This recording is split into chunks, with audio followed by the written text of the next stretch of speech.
I guess the camera battery's got 2 bars already. Maybe I never did charge it last night. Probably not, and I made an earlier video last night. So basically I got all the linkage freed up and everything. I even got the shifters freed up. I forgot about that already. Won't lie, that kind of freaked me out just a little bit. Probably jammed something in there so it don't roll to this side.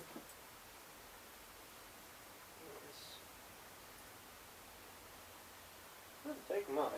Just need it not to roll as far. There you go, look at that. Hopefully that's straight, I have no idea though. That's hot in there. Roll up to the side. Oh yeah, the 16G wasn't in here when I did that last night. That's why. That's why I ain't got any room. 16 go back in? Yeah, it can go back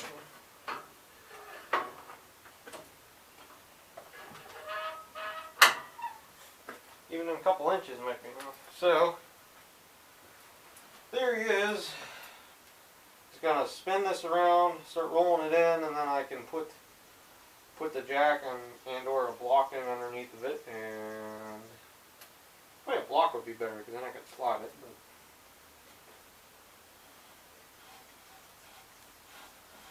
let's go for it. It's heavy. It's heavy. I'll roll forward a little bit without knocking it off the jack. There we go. Let's see. That's even better. Okay, I go Sam.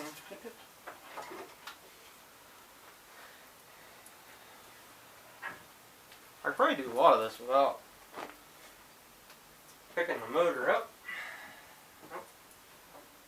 Be a good idea to get my RTV out of there so we don't squoosh that out. I just need to come out of here far enough. Drag the back around.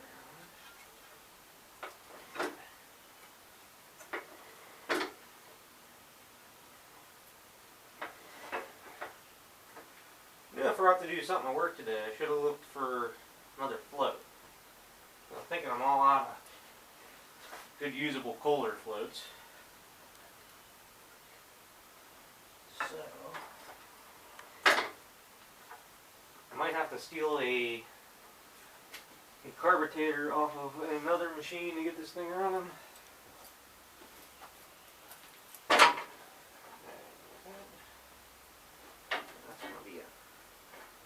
These are going to be a pain in the ass, aren't they?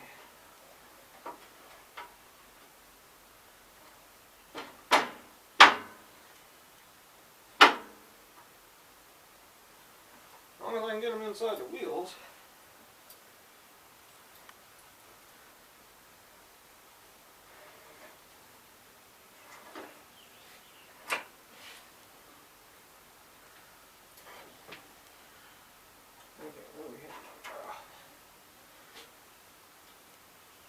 Well, I'll have to start what do you guys think? You guys think I can just pick it up and slide it in all in one shot? I'm going to go with probably not, but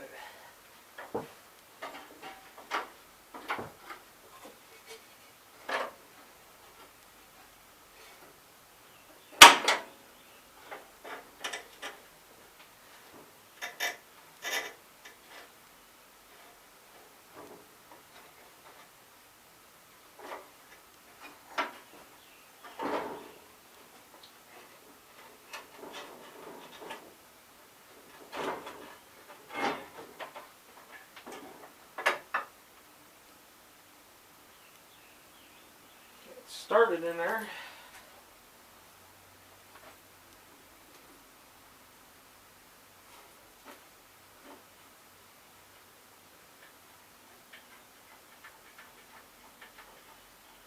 Okay, got one stud started.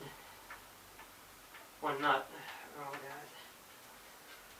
So I can't physically slide back out of there now.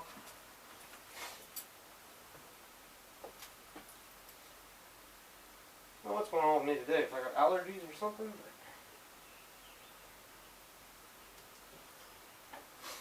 My nose starts running and I start sneezing.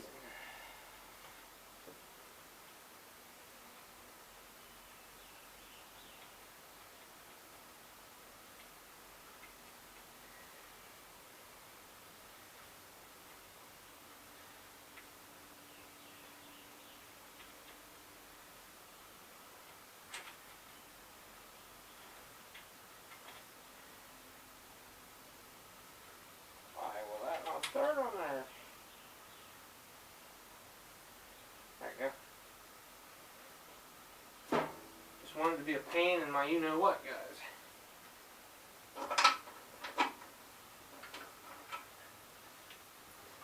Wonder...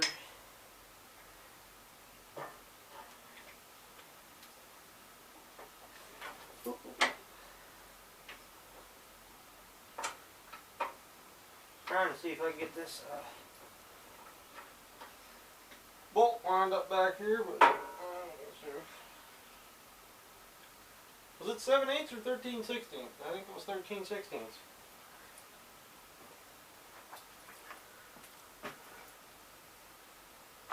There we go.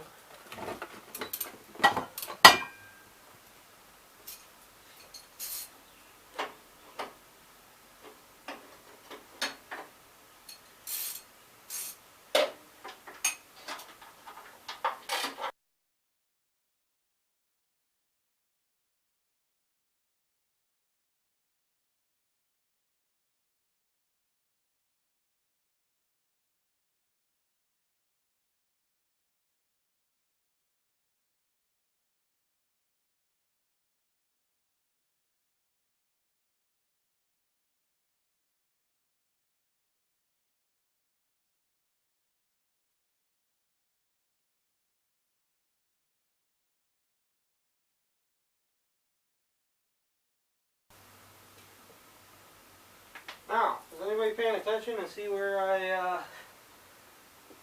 laid this fine thread bolt? Looks like almost like a wheel bolt. Almost.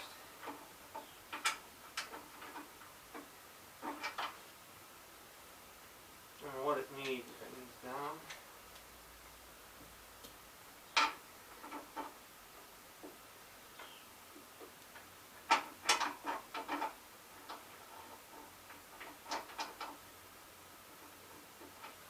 See if I can get one or the other to start of those.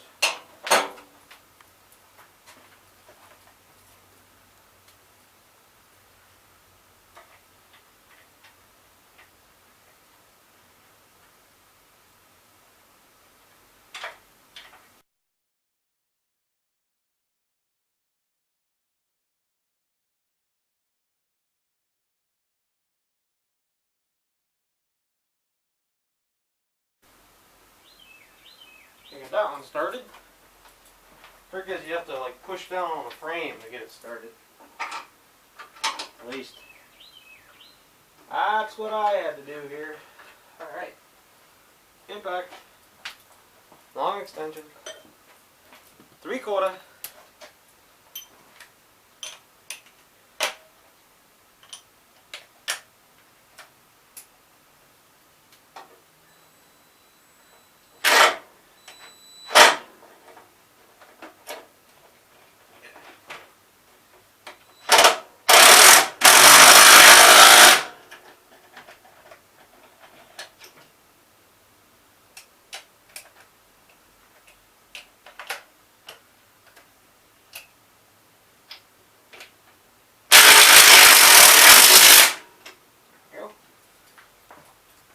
Because these are acorn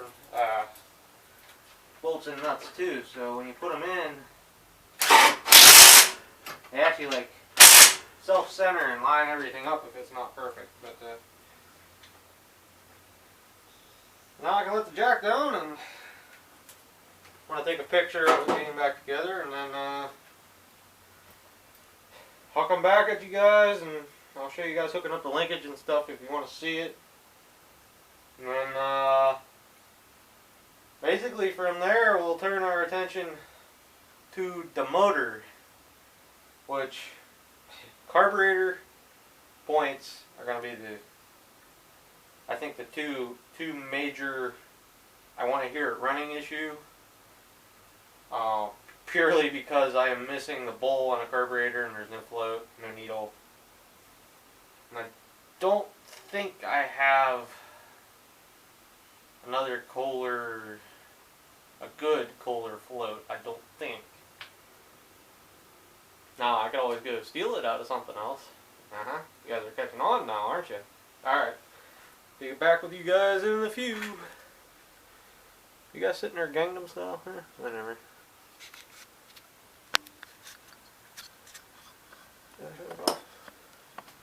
Oops, still recording.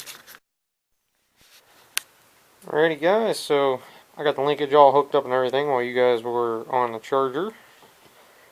And everything except the high-low range locks in, and that may be just a matter of getting that freed up. I didn't unhook the linkage there and everything. And the other thing is I don't have forward and reverse hooked up the whole way. I'll have to go look at one of my other ones and see how the forward and reverse side is, because it's obviously different than the reverse, reverse side, Jesus. Losing my mind. Different than the high-low range side. But the high-low axle works, and the PTO works. So, and the whole apparatus over here does move. So it's just a matter of getting the throw right, and I can see the jam nuts were loose, like somebody was messing with this. Since it does have ATF in it, it makes me wonder if the clutches are bad, like they were just trying something. It's like ATF, but it kind of looks like oil, so I don't know.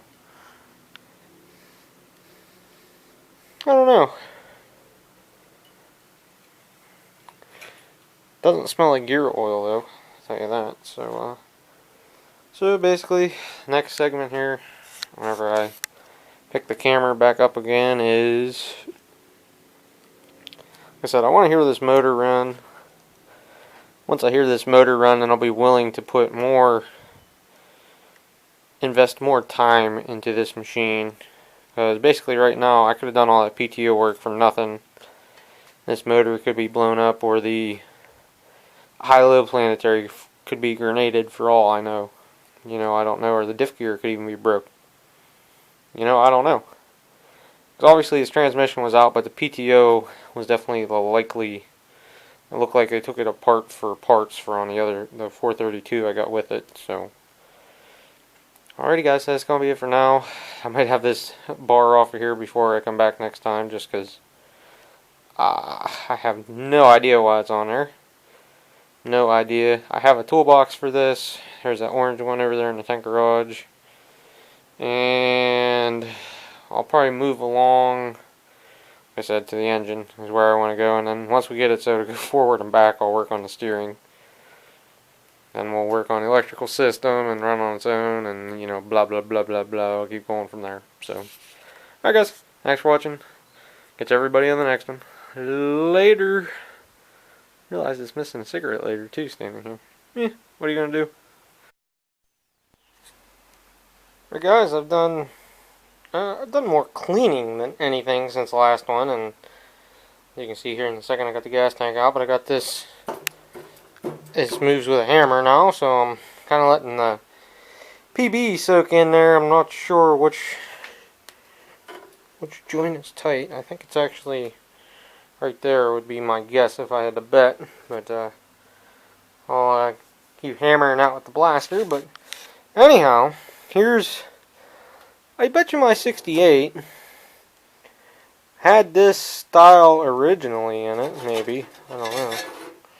Because here's the, what I'm going to call like the gas tank tray. Up until this point, I'd never worked on this style of one, and this is different. You could tell somebody primered this gray at some point, which that's interesting. I never realized how that works. It just sits in there. Just sits in here. The gas tank sits on top of it with straps over it, and the fuel line goes right down through there. So interesting. So basically, having a fuel shut off on this tractor is almost impossible because it would be right where the, unless you just had a snowplow on or a front drive kit, that'd be the only way you get your arm up in there to shut that off. So something, food for thought. So looking down in here, I should get my light, but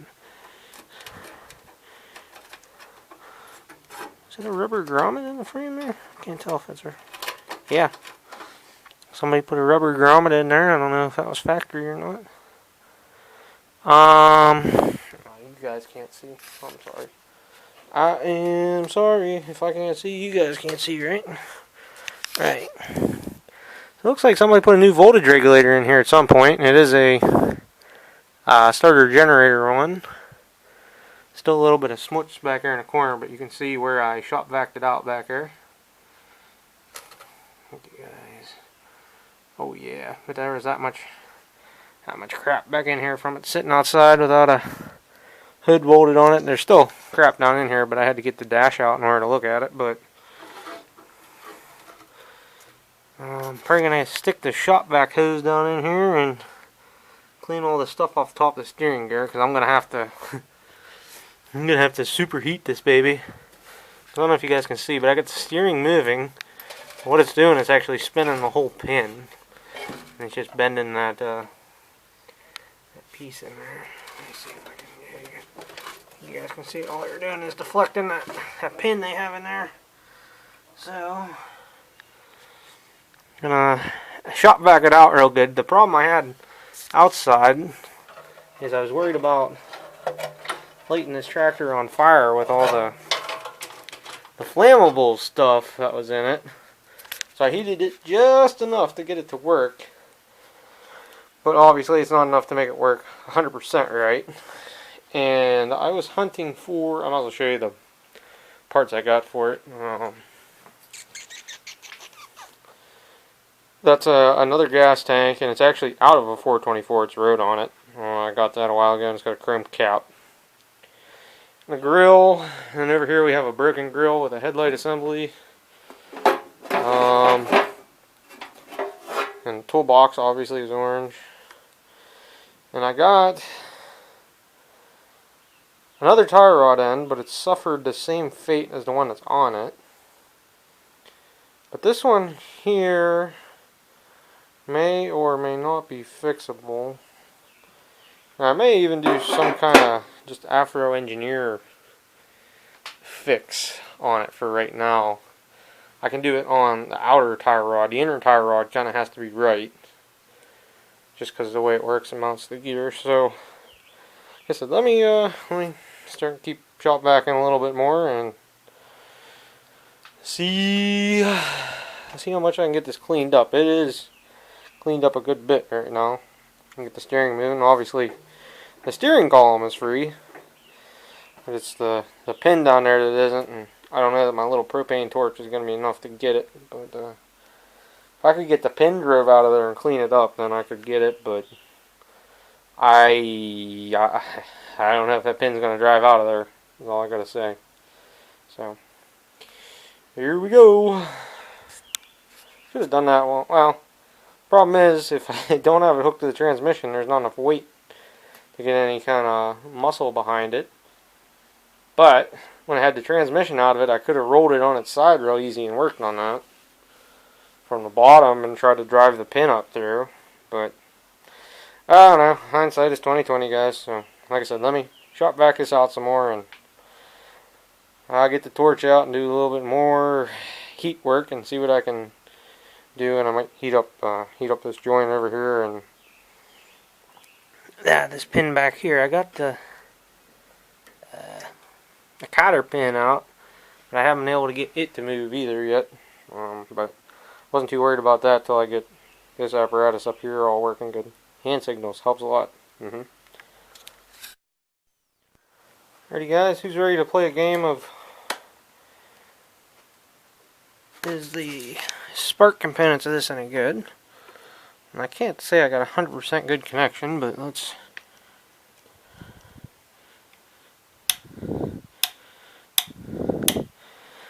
Well, from what I'm seeing there, I got no power down there.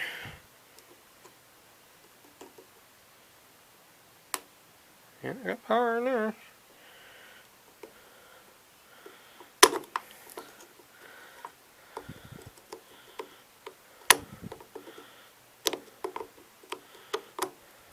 So...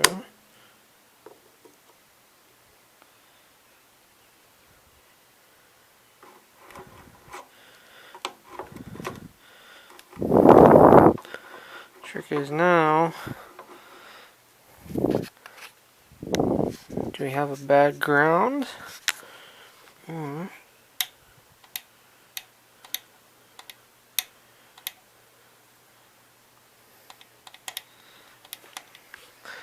getting nothing at the points.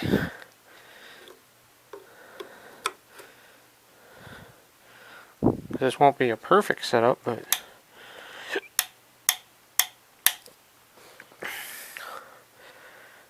I wonder if the coil's bad.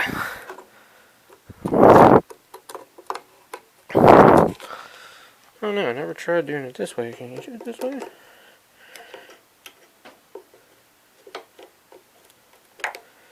Definitely getting some arcing going on. Trick is I don't want to blow the coil up. You shouldn't really have battery voltage in there. Well, yes you should.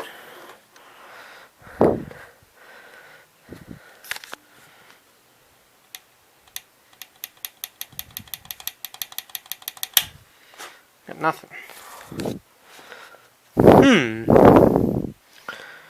Well.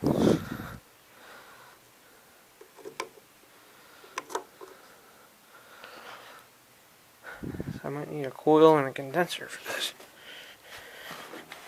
It's unusual. Most of you guys know. Normally they both don't go bad, but it is possible.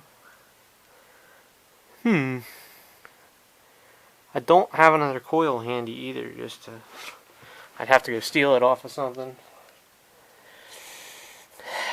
Or go buy one. It was one of them deals I was hoping it would just work.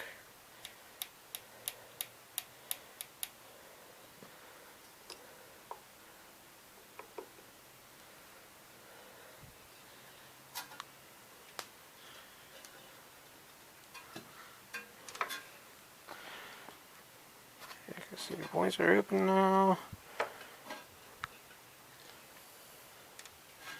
Oh, now they're open.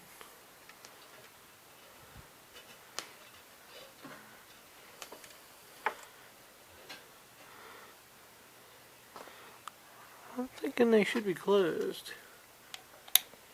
You still have the jump box on, right? Yeah, it's on.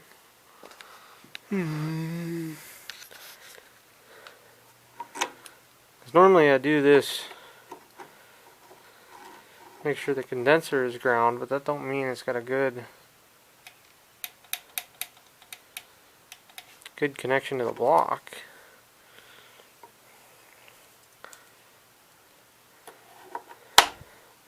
Because for this all to work, oh Jesus, that'd have been great. Arc that right together in my face, I wouldn't have been able to react and jump the jump box. Alright, so if we're doing that, yeah, we got a good ground. I don't think you guys saw that, but so we're getting a good ground.